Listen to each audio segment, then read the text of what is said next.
Kathy Clark didn't think that when her brother Craig passed away, she would face more grief. But her brother's superannuation fund, Australian Super, took months to pay out Craig's death benefit. There was a lot of tears and frustration just based on the length of time. It wasn't even about the money. The fund took so long to process the claim that eventually it offered Kathy compensation of just $28.99 to be divided between 3 people. I felt insulted.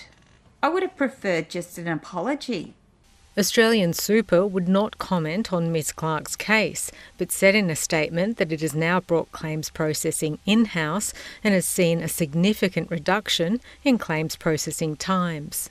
While Australian Super and Cbus were left out of ASIC's scathing report into the way funds manage death benefit claims, it is taking legal action against these funds over their handling of death benefit and disability claims, and it's flagged it could take more funds to court. Grieving Australians should not have to suffer stress and in some cases financial hardship because of their failures.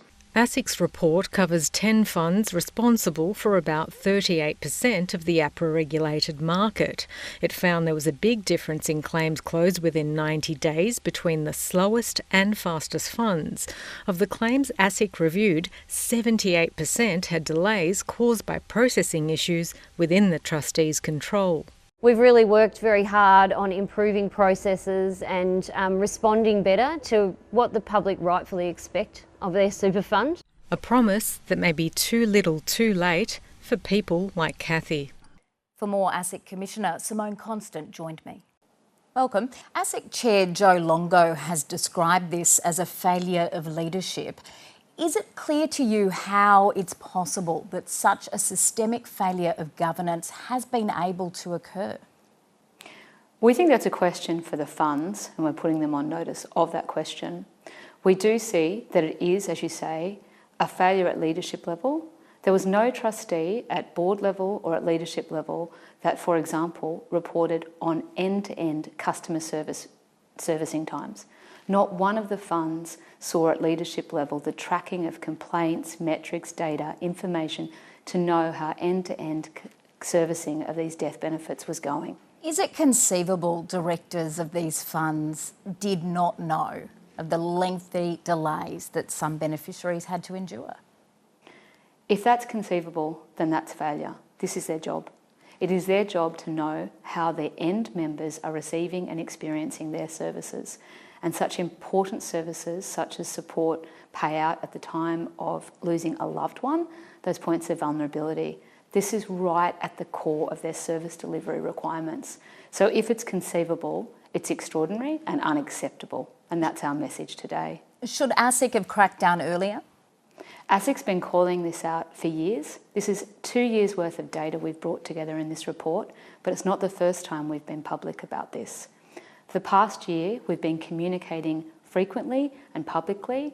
We've put out articles about improved practices in areas where we saw the early need for improvement, such as communications and support for binding death benefit nominations. Late last year, I wrote a letter to trustees calling for urgent action, immediate attention, and required that letter with a number of urgent recommendations be brought before the trustee boards, before those leaders. So ASIC has been doing its job for some time now on this and will continue to do its job in this area. It's time now, with this blueprint, this 34 recommendations, for all trustees across the industry to ensure they're doing theirs. Or what will happen? The new financial accountability regime has only recently been expanded to cover superannuation funds. Could individual directors be pursued for failures of governance? ASIC will keep on top of this in terms of what will happen. In the next 12 months, we'll be coming back to funds to make sure they did what they've said they're going to do. Will you pursue individual directors? Into this. Will you pursue directors? Absolutely, we will absolutely keep all tools in our regulatory toolkit available. We're required by law, if it's required, if the facts suggest it, to bring full force and effect to the law and enforcement action. Equally, we will keep all our tools in our regulatory toolkit, including the new accountability regime, available to ensure these standards and the laws around them are being met. Is ASIC exploring whether there have been other failures of governance in the super sector, for instance, in relation to the valuation of unlisted assets and liquidity risk? Absolutely we are. So in terms of service standards and other failings, we're about to announce over the next couple of months our next focus, moving on from death benefits, although we will circle back to this in the next 12 months. In addition, some of our work on public and private markets recently has really honed in on disclosures and information, because we are the disclosure regulator, in and around asset management and the holdings of the super funds. Simone Constant, great to speak to you. Nice to speak with you too.